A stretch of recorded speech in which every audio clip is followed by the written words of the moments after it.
So మనం next political party దేని గురించి చూడబోతున్నాం అనేటువంటి దాన్ని కనుక మనం తీసుకున్నట్లయితే మనకి communist Party of India CPI అనేటువంటి పార్టీ గురించి మనం చూడబోతున్నాం. ఈ సిపిఐ పార్టీ అనేది మనకి 1925లో మనకి ఎస్టాబ్లిష్ చేయబడింది. అంటే మనకి ఇండిపెండెన్స్ రావటం కంటే చాలా ముందే మనకి ఈ పార్టీ అనేది ఏర్పాటు అవటం జరిగింది.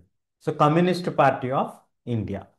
అట్లాగే మనకి వీళ్ళ యొక్క బేసిక్ ఐడియాలజీ ఏంటి అంటే they believe in Marxism, Karl Marx ideology అయినటువంటి Marxism, Leninism, Lenin Russia revolution టైంలో ఉన్నటువంటి లీడర్ లెనిన్.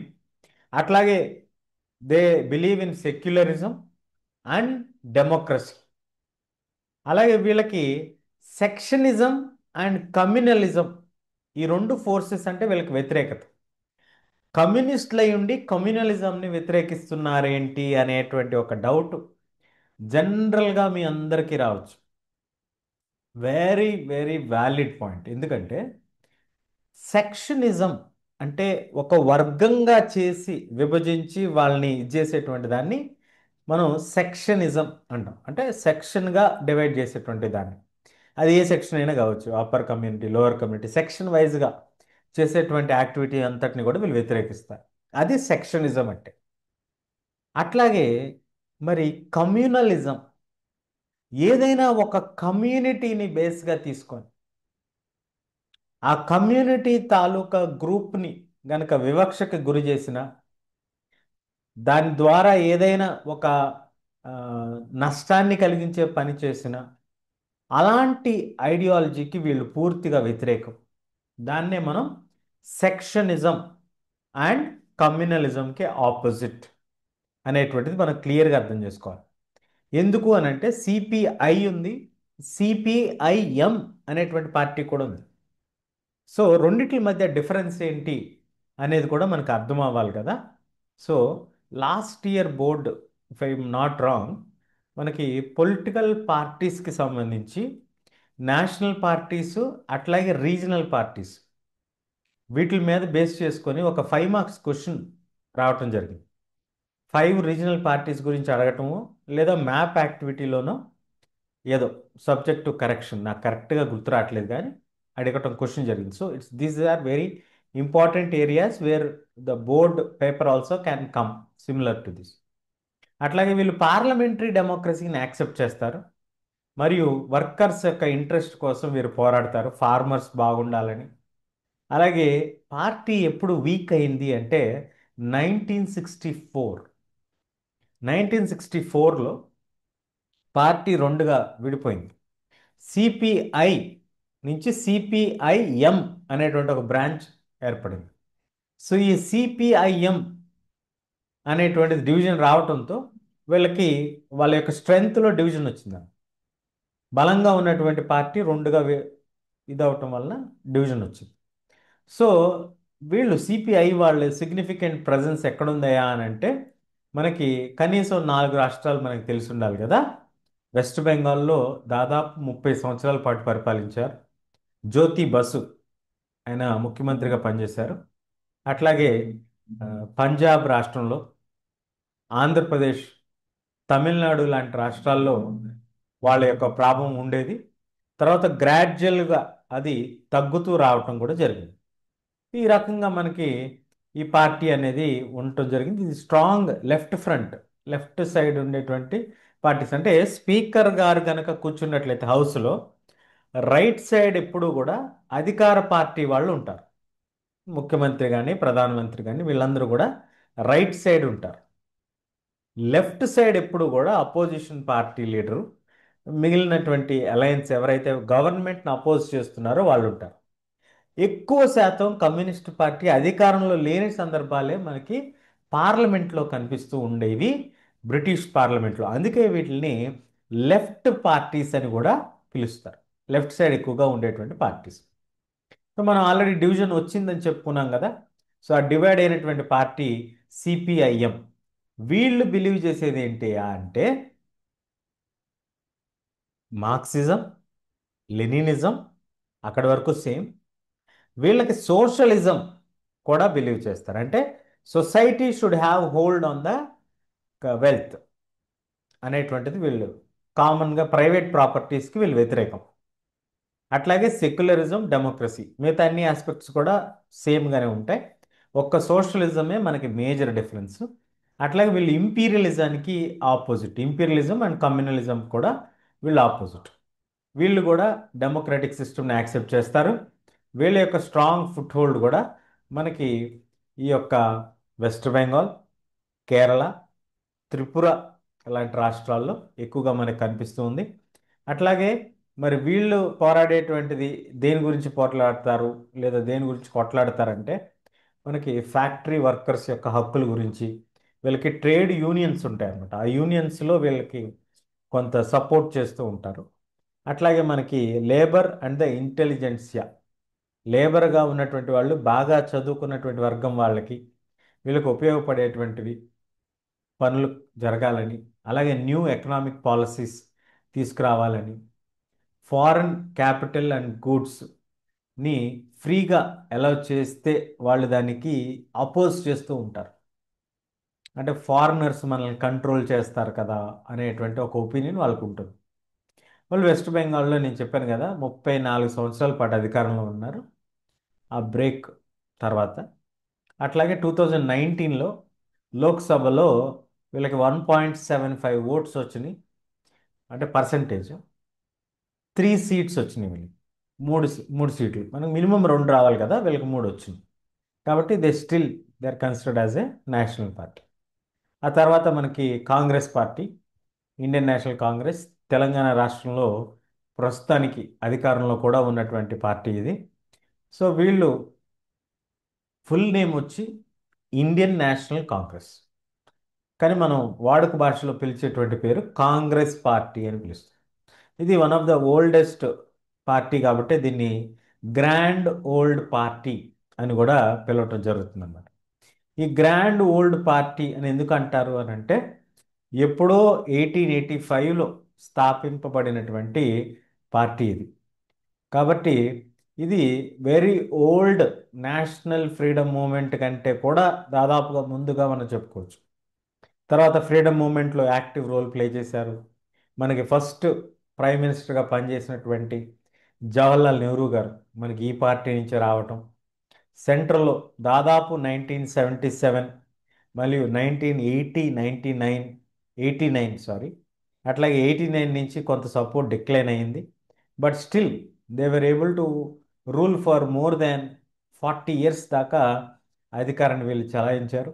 అట్లాగే మిగతా పార్టీ ఐడియాలజీస్తో కలుపుకొని వీళ్ళు నైదర్ రైటిస్ట్ నార్ లెఫ్టిస్ట్, వీళ్ళు మధ్యలో ఉంటారు, సెంటరిస్ట్ అన్నమాట. అంటే వీళ్ళు ఈ ఐడియాలజీస్ మిక్స్చర్ ఆఫ్ ఐడియాలజీస్ ఉంటాయి. సెక్యులరిజంని సపోర్ట్ చేస్తూ వీకర్ సెక్షన్స్కి అట్లాగే మైనారిటీస్కి వీళ్ళు సపోర్ట్ చేస్తారు.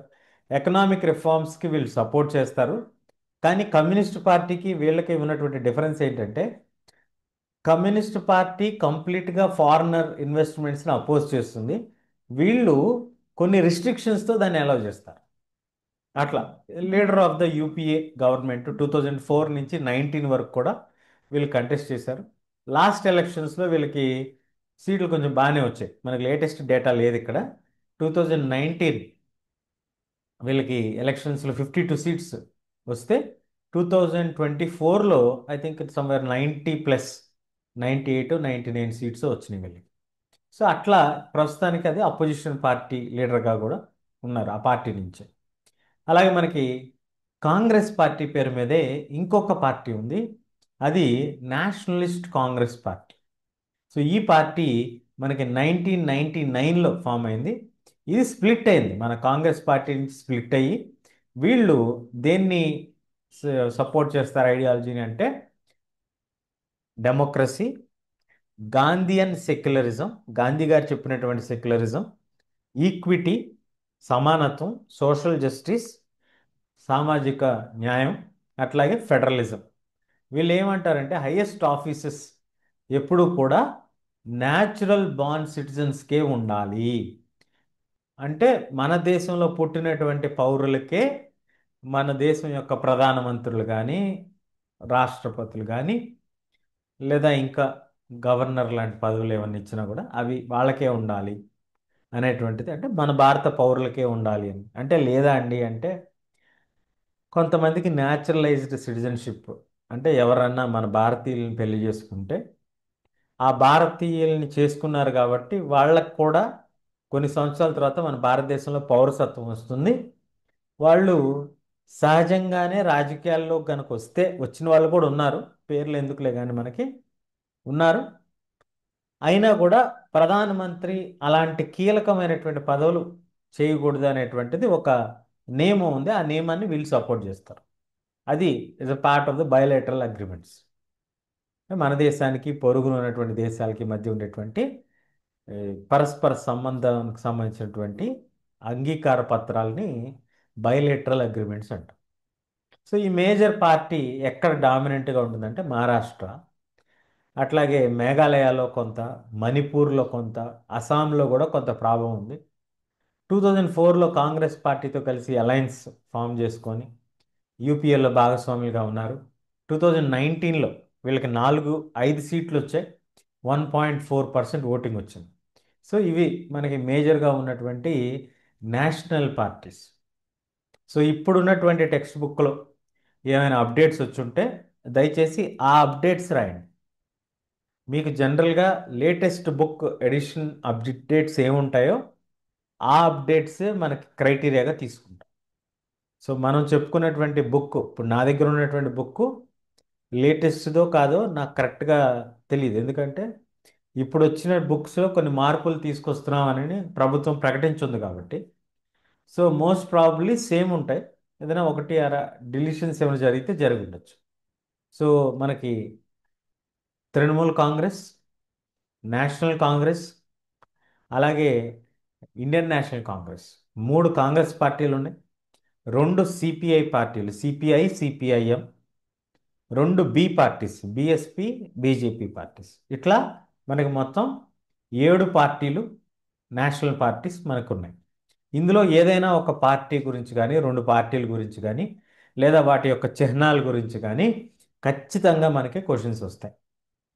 అట్లాగే మరి స్టేట్ పార్టీ అంటే ఏంటి, రాష్ట్రీయ లేదా ప్రాంతీయ పార్టీలు అంటే ఏంటి అనేది మనం తీసుకున్నట్లయితే, ప్రాంతీయ పార్టీలని వేటిని పిలుస్తాం అంటే ఏదైనా ఒక పార్టీ ఆ రాష్ట్రంలో గనక తన యొక్క ప్రభావాన్ని చూపించగలిగేటట్టుగా ఉండి 6% ఓట్స్ గనక సెక్యూర్ చేసుకోగలిగితే దాన్నే మనం స్టేట్ పార్టీస్గా పిలవటం జరుగుతుంది. సో ఎలక్షన్ కమిషనే దీన్ని కూడా క్లాసిఫై చేస్తుంది. They're commonly referred as regional parties. మీరు ఎగ్జామ్లో స్టేట్ పార్టీస్ అన్నా రీజనల్ పార్టీస్ అన్నా కూడా ఒకటే ఆన్సర్ రాయాల్సి ఉంటుంది. కన్ఫ్యూజ్ అవ్వద్దు. ఆ వర్డ్స్ ఆర్ యూస్డ్ సైమల్టేనియస్గా వాడుతూ ఉంటారు. దానికి ఇది దీనికి అది కూడా వాడుతూ ఉంటారు. So these parties need not be regional in their ideology. అవి రీజనల్గా ఐడియాలజీ ఉండాల్సిన అవసరం లేదు. Some of these parties are all India parties that have happened succeeded only in some states. కొన్ని పార్టీలు ఏంటంటే జాతీయ భావజాలాన్ని కలిగి ఉండొచ్చు, కొన్ని రాష్ట్రాల్లో మాత్రమే సక్సెస్ అయి ఉండొచ్చు. సో అట్లాంటప్పుడు అవి ఆ, అటు జాతీయ పార్టీ కింద గుర్తింపుకి కావలసినటువంటి క్రైటీరియాస్ని కనుక ఫిల్ చేయలేనటువంటి సందర్భంలో అవి still they remain as state parties. అది మనం గుర్తుపెట్టుకోవాలి. సో ఉదాహరణగా మనం చెప్పుకోవాలంటే సమాజ్వాదీ పార్టీ, రాష్ట్రీయ జనతాదళ్, ఇట్లాంటివన్నీ కూడా రీజనల్ పార్టీస్గానే ఉండిపోయినాయి. అట్లాగే మనకి కొన్ని స్టేట్స్ వరకే చాలా స్ట్రాంగ్ ఫుట్ హోల్డ్ ఉన్నటువంటి పార్టీస్ కూడా ఉన్నాయి. ఉదాహరణకి Bizu Janata Dal, Sikkim democratic front, Mizo national front, ఇప్పుడు పేరు మార్చుకున్నటువంటి తెలంగాణ రాష్ట్ర సమితి ఆ, భారత రాష్ట్ర సమితిగా మార్చుకుంది. ఇట్లా కొంత స్టేట్ ఐడెంటిటీతో ముడిపడి ఉన్నటువంటి పార్టీస్ కూడా మనకి ఎక్కువగా ఈ కేటగిరీలో ఉంటూ ఉంటాయి. మరి ఓవర్ ద లాస్ట్ 3 decades, 30 సంవత్సరాల కాలంలో they made the parliament, Indian politics are politics more and more diverse. No one national party is able to get majority. కొంత ఈవెన్ ఇప్పుడు కూడా రైట్ నౌ మనం మాట్లాడుతున్నటువంటి 2024 29 వరకు ఏర్పడినటువంటి ప్రభుత్వం కూడా, ఇఫ్ ఇట్ కంటిన్యూస్, ఏంటంటే కోయిలేషన్ గవర్నమెంట్ అని చెప్పాలి. అంటే ఒకే పార్టీకి ఫుల్ సీట్స్ లేవు. సో రిక్వైర్డ్ 272 నంబర్ కోసం కొన్ని పార్టీస్ని జత చేసుకున్నటువంటి అలయన్స్ ఫామ్ చేశారు కాబట్టి దీన్నే కోయిలేషన్ పార్టీ గవర్నమెంట్స్ అంటాం. సో ఇట్లా మనకి లోక్సభ 2014 వరకు కూడా ఏ ఒక్క పార్టీకి మెజారిటీ రాలేదు. 19 అలాగే 14లో ఒకసారి మెజారిటీస్ వచ్చినాయి పార్టీస్కి. మళ్ళీ 2024కి వచ్చేపాటికి కోయలేషన్ ఫామ్ అవ్వాల్సి వచ్చింది. So this has contributed to strengthening of federalism in the country. ఇలా చేయటం వలన ప్రాంతీయ పార్టీలకు కూడా జాతీయ రాజకీయాల్లో ప్రభావం చూపించగలిగేటువంటి స్థాయికి ఎదిగాయి అనేటువంటిది మనం ఇక్కడ గమనించుకోవాల్సినటువంటి పాయింట్. ఉదాహరణగా మనం గుర్తుపెట్టుకోవాలంటే మీరు కనీసం 5 నుంచి 6 రీజనల్ పార్టీస్ గుర్తుపెట్టుకునే ప్రయత్నం చేయండి. మీకు స్టేట్ని బట్టి పార్టీస్ మారుతూ ఉంటాయి కాబట్టి స్టేట్ వైజ్గా మనకు అన్ని పార్టీస్ ఇచ్చారు, దాన్ని బట్టి మీరు చూసుకోండి. సో ఇవి మనకి గ్యారంటీగా రీజనల్ పార్టీస్, 5 రీజనల్ పార్టీస్ ఖచ్చితంగా మనకు వచ్చి ఉండాలి. అవి చూసుకుంటే మంచిది. సౌత్లో ఉంటే సౌత్లో చూసుకోండి, నార్త్ ఉంటే నార్త్ చూసుకోండి. ఒకే సింబల్ 2 పార్టీలకు కూడా ఉండే అవకాశం ఉంది. ఎందుకని అంటే మనకి ఆ ప్రాంతంలో, ఒకే ప్రాంతంలో 2 పార్టీలు ఉండవు. ఇప్పుడు ఉదాహరణకి ఒక పార్టీ ఇక్కడ ఏదో కాంగ్రెస్, కేరళ కాంగ్రెస్ అని ఉంది. మళ్ళీ ఇదే సింబల్ మనకి ఆకుల సింబల్ పైన ఇంకెక్కడో జమ్మూ అండ్ కాశ్మీర్ దగ్గర లేకపోతే ఇంకెక్కడన్నా కూడా మనకి ఇదే సింబల్ రావచ్చు. ఆ, తృణమూల్ కాంగ్రెస్ సింబల్ దగ్గర అనుకుంటా. ఈ సింబల్స్ కొలైడ్ అవుతూ ఉంటాయి, మీరు అదే కన్ఫ్యూజ్ అవ్వద్దు. ఇదిగో ఇక్కడ చూడండి, ఆల్ ఇండియా అన్నా డిఎంకే ఆల్సో ఇన్ పుదుచ్చేరి. ఇది సింబల్ ఒకటే ఉంది, ఇక్కడ ఒక సింబల్ ఒకటే ఉంది. సో ఇట్లా సింబల్స్ ఒకటే ఉండొచ్చు, మీరు దాని గురించి కన్ఫ్యూజ్ అవ్వద్దు. అట్లా ఒకటే సింబల్ కూడా ఉన్నటువంటి సందర్భాలు ఉంటాయి, కాకపోతే మీకు ఈజీగా గుర్తుపెట్టుకోవచ్చు. అట్లాంటివి కూడా మంచిది, అట్లాంటి క్వశ్చన్లు కూడా రావచ్చు. సో అట్లాంటివి మీరు గుర్తుపెట్టుకునే ప్రయత్నం చేయాలి ఎగ్జామ్ పాయింట్ ఆఫ్ వ్యూ. మరి మనకు ఉన్నటువంటి ఛాలెంజెస్ ఏంటి? What are the major challenges that political parties face? అసలు రాజకీయ పార్టీలకు ఉండేటువంటి ఛాలెంజెస్ ఏంటి? అసలు ఉంటాయా ఛాలెంజెస్? రాజకీయ పార్టీకి కూడా ఛాలెంజెస్ ఉంటాయా అంటే ఎస్, డెఫినెట్గా ఉంటాయి. Since parties are most visible face of democracy, it is natural to blame all over the world the functioning is happening because of the political parties. మనకు కనిపించేటువంటి ప్రభుత్వం యొక్క ముఖం పార్టీసే ఉంటున్నాయి కాబట్టి పార్టీసే మన ప్రధాన సమస్యలకి శత్రువుగా కూడా భావించేటువంటి సందర్భాలు మనకు కనిపిస్తూ ఉంటాయి. సో అలాంటి ఒక పొలిటికల్ పార్టీకి జనరల్గా వచ్చేటువంటి క్రిటిసిజం ఏంటంటే వీళ్ళు ఎక్కువగా ప్రజలను పట్టించుకోరు అనేటువంటిది ఒకటి వస్తూ ఉంటుంది. ఇవి మేజర్గా 4 ఛాలెంజెస్గా మనం డివైడ్ చేసుకోవచ్చు. ఫస్ట్ ఛాలెంజ్ వచ్చి మనకి ల్యాక్ ఆఫ్ ఇంటర్నల్ డెమోక్రసీ. ఏ రాజకీయ పార్టీ అయినా సరే ఆ పైన ఉన్నటువంటి ఒక ఫ్యామిలీ కానీ లేదా ప్రముఖులైనటువంటి వ్యక్తుల యొక్క ఫుట్ హోల్డ్ ఎక్కువగా ఉంటుంది, కొంతమంది చేతిలోనే అధికారం ఉంటుంది అనేటువంటిది చాలా కామన్గా వినిపిస్తూ ఉంటుంది. ఆర్డినరీ మెంబర్స్, సామాన్యులకు ఎక్కడా కూడా వాటిలో ప్రాధాన్యత ఉండదు అనేటువంటిది మనకి జనరల్గా వచ్చేటువంటి ఒక క్రిటిసిజం. ఫస్ట్ది, ఎవరైనా లీడర్తో డిసగ్రీ అయితే వాళ్ళు కూడా ఈ డిసగ్రిమెంట్ ద్వారా బయటకు వెళ్ళిపోవాల్సినటువంటి సందర్భాలు మనకు కనిపిస్తూ ఉంటాయి. మరి నెక్స్ట్ మేజర్ ఛాలెంజ్ ఏముంటుందండి అంటే డైనాస్టిక్ సక్సెషన్. మనం ఈ మధ్య కాలంలో చూస్తున్నాం, వారసులు కూడా ఎక్కువ మంది వస్తున్నారు రాజకీయాల్లోకి. వచ్చినటువంటి వారసులు వచ్చినప్పటికీ వీళ్ళు కూడా ఎలక్షన్స్లో గెలిచే వస్తున్నాం అనేది వీళ్ళ వాదన. ఏ వాదన ఉన్నప్పటికీ కూడా అంతకంటే టాలెంటెడ్ లేదా అంతకంటే మెరుగైనటువంటి వాళ్ళు ఖచ్చితంగా సామాన్యులై ఉండొచ్చు, కాకపోయి ఉండొచ్చు. కాబట్టి ఇందులో ఫ్యామిలీ నుంచి వచ్చారు కాబట్టి గెలిచేటువంటి అవకాశాలు ఎక్కువగా మనకు కనిపిస్తూ ఉంటాయి. దాని ద్వారా కామన్ మ్యాన్కి అవకాశాలు తగ్గిపోతున్నాయి కదా అనేటువంటి ఒక వాదన కూడా మనకు కనిపిస్తుంటుంది. ముఖ్యంగా ఈ ప్రాంతీయ పార్టీలో ఒకే ఫ్యామిలీకి సంబంధించిన వాళ్ళు ఎక్కువగా ఉండటం అనేది మనం గమనిస్తూ ఉంటాం. మరి థర్డ్ ఛాలెంజ్ ఏంటయ్యా అంటే, ఎవరి దగ్గర అయితే ఎక్కువగా డబ్బులు లేదా కొంచెం అధికార బలం ఉంటుందో వాళ్ళు మాత్రమే ఎలక్షన్స్లో గెలవటానికి అవకాశం ఉంటుంది అనేటువంటిది కూడా మనకి ఆ, చాలా ఎవిడెంట్గా కనిపించేటువంటి ఒక క్రిటిసిజం. ఎందుకు? Politics has become a costlier affair అనేటువంటిది మనం కనిపిస్తూ ఉంటుంది. సామాన్యులు ఎక్కడా కూడా దీంట్లో పార్టిసిపేట్ చేసి గెలిచినటువంటి సందర్భాలు చాలా అరుదు ఉంటాయి, కానీ చాలా అరుదుగా ఉంటాయి.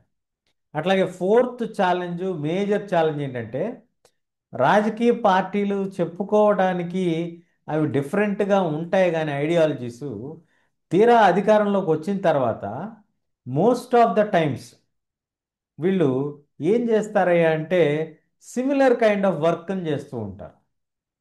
ఏ పార్టీ ఆ పార్టీ ఆ, విడిగా ఉన్నప్పుడు వాళ్ళు వాదించుకుంటూ ఉంటారు, కానీ అధికారంలోకి వచ్చినాక they don't act much differently when compare to the previous parties or former rulers.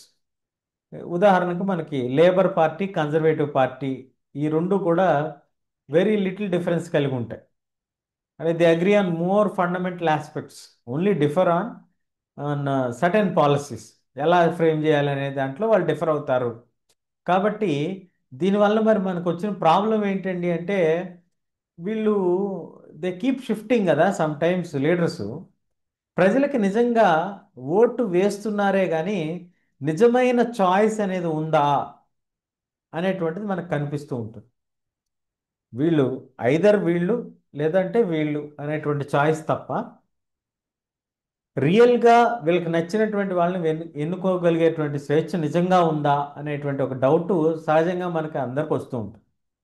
మరి ఇలాంటి ఒక ఛాలెంజెస్ సిచ్యువేషన్, ప్రధానంగా మనకు ఉన్నటువంటి ఛాలెంజెస్ ఏంటి? ఫస్ట్ది వచ్చి మనకి money power, muscle power, internal democracy లేకపోవటం, అంతర్గత ప్రజాస్వామ్యం అంటే పాపులర్ అనేటువంటి లీడరే మరీ పైకి వెళ్తాం, లేదా ఎవరైనా పెద్దవాళ్ళు అండ ఉంటేనే పైకి వెళ్ళటం, ఇట్లాంటివి సహజంగా మనకు కనిపిస్తూ ఉంటాయి.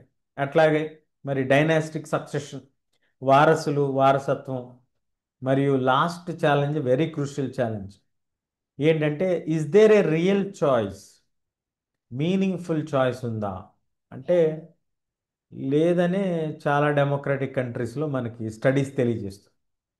సో ఆ రకంగా మరి మనం ఎవరిని బ్లేమ్ చేయటానికి కాదు, కానీ సిస్టమే అట్లా ఉంది కదా అనేటువంటిది ఒక వాదన ఉంది. ఇందులో ఏమి అనుమానం లేదు. సో ఇవి మేజర్ ఛాలెంజెస్ గ్యారంటీగా మనకి చెప్పాలి. అట్లాగే మరో క్వశ్చన్ ఏమొస్తుందంటే, how can we reform the political parties?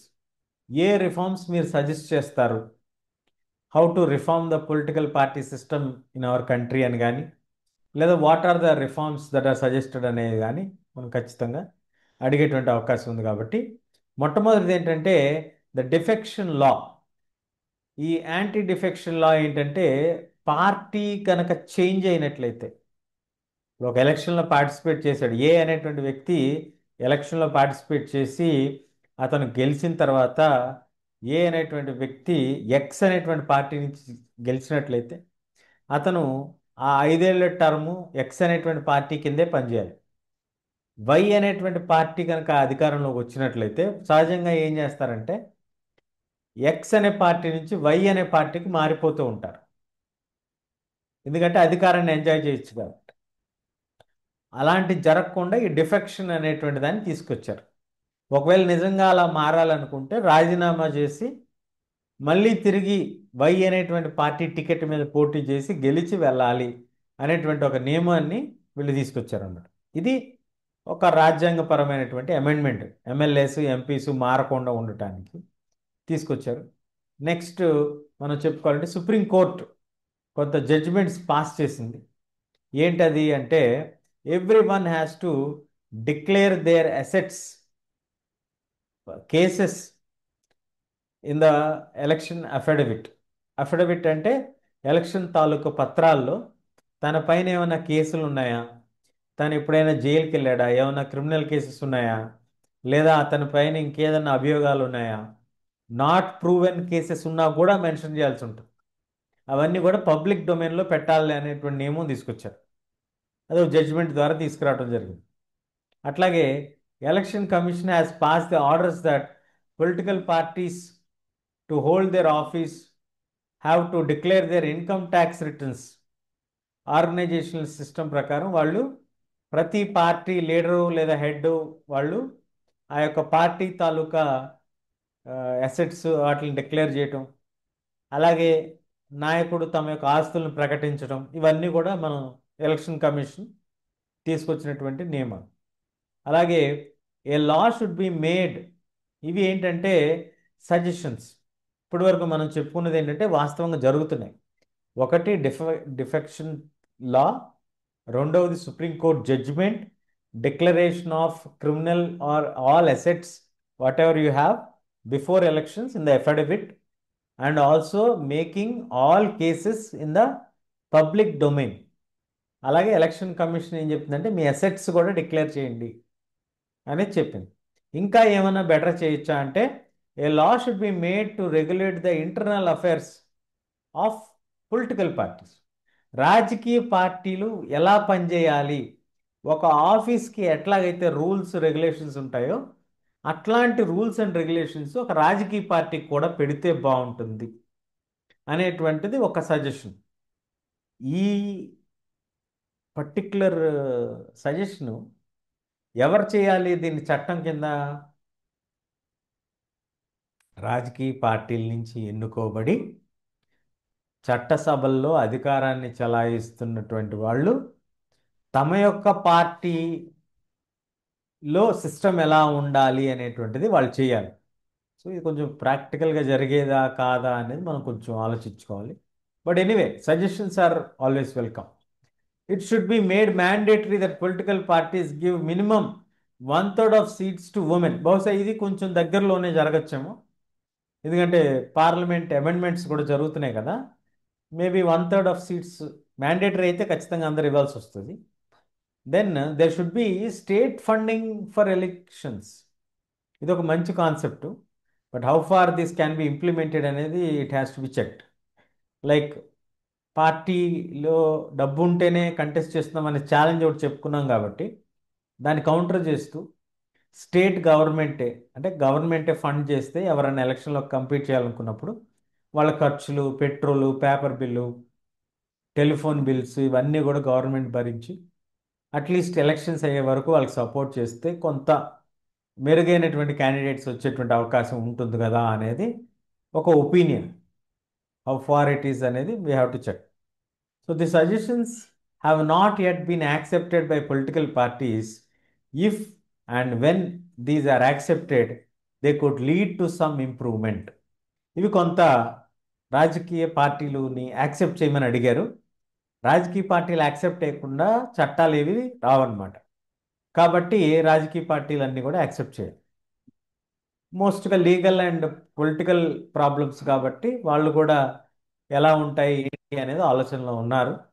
So there are 2 other ways in which political parties can be reformed. ఇంకా మనం ఏం చేయొచ్చు అని అంటే, ఒకటి, people can put forward pressure on political parties. ఎలాగా? పిటిషన్స్ ద్వారా వీటి ద్వారా ఒక కొంత ప్రెషర్ తీసుకొచ్చి పొలిటికల్ పార్టీస్కి పబ్లిక్ సపోర్ట్ పోతుందేమో అనేటువంటి ఒక భయాన్ని కనుక మనం తీసుకొచ్చినట్లయితే ఖచ్చితంగా వాళ్ళు భయపడి ఆ రకమైనటువంటి చర్యలు చేపట్టడానికి ఒక అవకాశం ఉంది. ఇది ఎప్పుడు ప్రజల చేతిలో ఉంటుంది, వెన్ సిటిజన్స్ ఆర్ అవేర్. అట్లాగే సెకండ్ ఏంటంటే, political parties can improve those who wants to this join political parties. The quality of democracy can vary. The degree of public participation అనేది మనకు పెరిగినప్పుడు it is difficult to reform parties if ordinary citizens don't take part. ఎప్పుడైతే సామాన్యులు పబ్లిక్గా participate చేసి criticise చేయరో, it will become very difficult for politics to become better అనేటువంటిది ఒక కంక్లూజన్. క్రిటిసైజ్ చేస్తే మళ్ళీ ఏమన్నా అదర్ ఆబ్లిగేషన్స్ ఉంటాయా ఏంటి అనేటువంటి ఒక ఆలోచన కూడా జనరల్గా మన కామన్ పీపుల్లో ఉండేటువంటి ఒక అజంప్షన్. సి, ఏదైనా కూడా మనకి నచ్చలేదు లేదా we are not happy with a particular policy అని చెప్పడానికి వితౌట్ క్రిటిసిజం, అంటే విమర్శించే చెప్పాల్సిన పని లేదు. You can put it very straight, very clearly with your point. ఖచ్చితంగా ఈ పాయింట్ పైన మాకు ఇబ్బంది ఉంది అనేటువంటి అంశాన్ని ఖచ్చితంగా చెప్పొచ్చు, అందులో ఏం అనుమానం లేదు. కాకపోతే జనరల్గా మనకి ఎట్లా చూస్తూ ఉంటామంటే, ఆ పర్టికులర్ పాయింట్ని దాన్ని తీసుకెళ్ళి మళ్ళీ ఏదో ఒక లీడర్తో అసోసియేట్ చేసి చేయటం వలన కొంత పొలిటికల్ పార్టీస్ అనగానే కొంత ఫ్యాన్ బేస్ ఉంటుంది, లీడర్షిప్ బేస్ ఉంటుంది, కాబట్టి కొంత ఎఫెక్ట్ అయ్యేటువంటి ప్రమాదం ఉంటుంది. But you should be very sensible when you are commenting on something. సరే ఇవన్నీ మనకి ఎందుకులే అనుకుంటే, at the end of the day it is who is ruling you and who you as a member of the nation, he is going to lead you. కాబట్టి ఖచ్చితంగా మనందరం కూడా active role participate చేయాలి, ఓటేయాలి, ఒపీనియన్ తెలియజేయాలి. ఎక్కడన్నా సర్వేస్ కండక్ట్ చేస్తే opinion తెలియజేయటం, ఇట్లాంటివన్నీ చేసినా కూడా ప్రభుత్వానికి మన యొక్క ఒపీనియన్ తెలుస్తుంది. కాబట్టి దానికి అనుగుణంగానే గవర్నమెంట్స్ విల్ వర్క్. అంతమించి పెద్ద రాకెట్ సైన్స్ ఏమీ లేదు ఇందులో. కాకపోతే అది ఎలా కన్వే చేస్తున్నాం అనేది మనం చూసుకొని కన్వే చేసుకోవాలి. సో వాట్ వీ లెర్న్ అంటే, national parties, state parties, national పార్టీస్కి క్రైటీరియా ఏంటి, స్టేట్ పార్టీస్కి క్రైటీరియా ఏంటి, మనకి మేజర్గా ఉన్నటువంటి నేషనల్ పార్టీస్ ఏంటి, స్టేట్ పార్టీస్ ఏంటి, 2019 సెన్సెస్ మనం తీసుకొని చెప్పుకున్నాం. అట్లాగే what are the challenges, 4 major challenges మనం డిస్కస్ చేసుకున్నాం. వాట్ ఆర్ ద సజెషన్స్, ఇప్పుడున్నటువంటి యాక్ట్స్ ఏంటి, లాస్ ఏంటి, సజెషన్స్ ఏంటి, సుప్రీంకోర్టు జడ్జిమెంట్స్ ఏంటి, ఇవి మనం డిస్కస్ చేసుకున్నాం. అట్లాగే to make it better, what are the suggestions that can be done as people, active citizens, మనం ఏం చేయగలం అనేది కూడా మనం డిసైడ్ చేసుకున్నాం కదా. సో ఇవన్నీ కూడా మనకి టెక్స్ట్ బుక్లో ఉన్నటువంటి information. Hope you all got the chapter crystal clear and you will be able to answer all the questions clearly. So once you watch this one, you will be able to answer జనరల్గా కూడా మీరు రాయగలుగుతారు key పాయింట్స్తో. So I hope you got the points very clear. ఇప్పుడు దాకా ఎవరైనా మన channel subscribe చేసుకున్నట్లయితే దయచేసి సబ్స్క్రైబ్ చేసుకోండి, so that the reach can grow to more Telugu people అనేటువంటిది ఒక చిన్న ఒక ఐడియా ఉంది. తెలుగు వాళ్ళకి అట్లీస్ట్ రీచ్ అవ్వాలి అనేటువంటిది. ఎందుకంటే మనకి తెలుగు వాళ్ళకి డామినెంట్గా ఉన్నటువంటి ఛానల్స్ తక్కువ, కాబట్టి మన పిల్లల వరకైనా మనకి రీచ్ అయితే వాళ్ళకి కొంచెం హెల్ప్ అవుతుంది అనేటువంటిది ఒక ఆలోచన. So we'll meet you soon in the next session. Until then, keep learning, keep smiling.